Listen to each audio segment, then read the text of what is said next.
নমস্কার বন্ধুরা, আজকে চলে এলাম আর একটা নতুন ভিডিও নিয়ে তোমাদের সামনে। তা আজকে কিন্তু আমি বানিয়ে নিয়েছি ডিমের একটা রেসিপি। আমি বানিয়েছি ডিমের কারি। নন্দী ভ্লগ অ্যান্ড কিচেন আমার ইউটিউব চ্যানেল আর আমার প্রোফাইলে রীতা নন্দী, তোমাদের সবাইকে স্বাগত। তা ডিমের কারিটা করার জন্য প্রথমে আমি ডিমটাকে সেদ্ধ করে নিয়েছি, সেটা আর আমি দেখালাম না। তারপর ডিমগুলোকে আমি ছুলে তার মধ্যে একটু মাঝখানে একটু চিড়ে চিড়ে নিয়েছি, নিয়ে নুন হলুদ মেখে নিয়ে কড়াইয়ে তেলটা দিলাম। দিয়ে তেলটা যখন গরম হয়ে গেল তখন তার মধ্যে কিন্তু আমি ডিমগুলোকে দিয়ে দিয়েছি। এবার ডিমগুলোকে একটু ভালো করে আমি ভাজা ভাজা করে নেব। ডিমটা ভেজে রান্না করলে কিন্তু তার টেস্টটা একটু আলাদা হয়। অনেকে অবশ্য ডিমটা না ভেজেও রান্না করে থাকে, কিন্তু আমি একটু ভেজেই নিই, একটু না বেশ ভালোভাবেই আমি ভেজে নিই। তা আমার এটাই ভালো লাগে। তো এবার ভাজাটা যার যার উপরে নির্ভর করে, যে অনেকটা কেউ একটু ডিপ ফ্রাই করে, কেউ একটু হালকা ফ্রাই করে। তো ডিমটাকে আমি সেই জন্য আমার মতো করে একটু ভালো করে ভেজে নেব। আর দুটো ডিম আমি এখানে একটু কেমন হয়ে গেছে সেদ্ধ হতে, এই যে সবগুলো ডিমই এখানে, এই ডিম দুটো একটু অন্যরকম হয়ে গেছে। তো একদম একসঙ্গে ভেজে আমি সব ডিমগুলোকে তুলে নিলাম। ডিমটা ঠিক আমি এইভাবেই ভাজলাম। এখন এই তেলের মধ্যে আমি যেটা ফোড়ন দেব সেটা হচ্ছে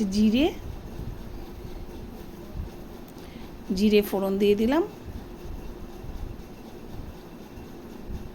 আর এখানে দিয়ে দিলাম পেঁয়াজ কুচনো, কিছুটা পেঁয়াজ কুচনো দিয়ে দিলাম। যেহেতু আমি এটা ডিমের কারি করব, একটু গ্রেভি রাখতে লাগবে, সেই জন্য পেঁয়াজটা একটু বেশি দিলাম।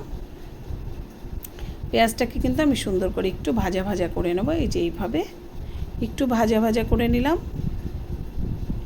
এখন একটা মশলার পেস্ট আমি দিয়ে দিলাম। এখানে ছিল আদা, রসুন আর লঙ্কা। পেঁয়াজটা যেহেতু আমি কুচিয়েই দিয়েছি, তাই এখানে কিন্তু আমি আর পেঁয়াজ বাটা দিইনি, আমি আদা, রসুন আর লঙ্কাটা দিয়ে দিলাম।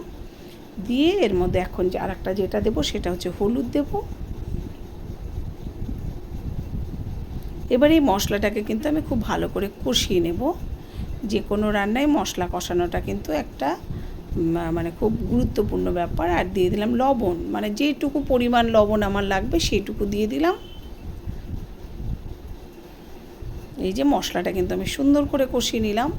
তারপরে মশলাটা যখন কষানো হয়ে গেছে আমি দিয়ে দিলাম একটু জল। এখানে যেহেতু আলু টালু কিছুই দেওয়া নেই আর ডিমটাও কিন্তু একদম সেদ্ধ করা আছে, ভাজা আছে, তাই জলের পরিমাণ খুব একটা বেশি দেওয়ার দরকার নেই। সেই হিসেবে অনুমান করে আমি একটা জল দিলাম। এবারে কিন্তু কিছুক্ষণ আমি ফুটতে দেব। আর পেঁয়াজটা তো ভাজাই আছে। এবার ফুটে ফুটে যখন গামাখা হয়ে আসবে তখনই আমি এটা নামাবো। এই যে অনেকটাই কিন্তু গ্রেভিটা বেশ সুন্দর হয়ে এসছে। ডিমের এই রেসিপিটা কিন্তু খুবই টেস্টি একটা রেসিপি। সবসময় ঝোল ভালো লাগে না খেতে, অমলেট ভালো লাগে না খেতে।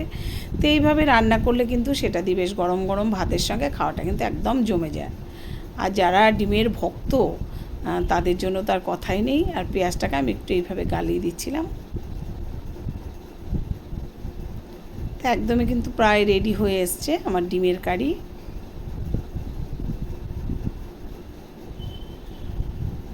এবারে এই অবস্থায় কিন্তু আমি নামিয়ে নেব। তো এই যে নামিয়ে নিলাম ডিমের কারি। বন্ধু, তোমরা তো দেখলে আমি কিভাবে বানালাম। তোমাদের যদি ভালো লেগে থাকে তোমরা অবশ্যই এইভাবে একবার বানিয়ে খেয়ে দেখো। আর নন্দী ভ্লগ অ্যান্ড কিচেন আমার ইউটিউব চ্যানেল থেকে যারা দেখবে অবশ্যই চ্যানেলটাকে সাবস্ক্রাইব করে দিও। আর প্রোফাইল রীতা নন্দী থেকে যারা দেখবে তারা অবশ্যই লাইক কমেন্ট শেয়ার করো। আর তোমাদের সবাইকে টাটা, দেখা হবে পরবর্তী ভিডিও নিয়ে।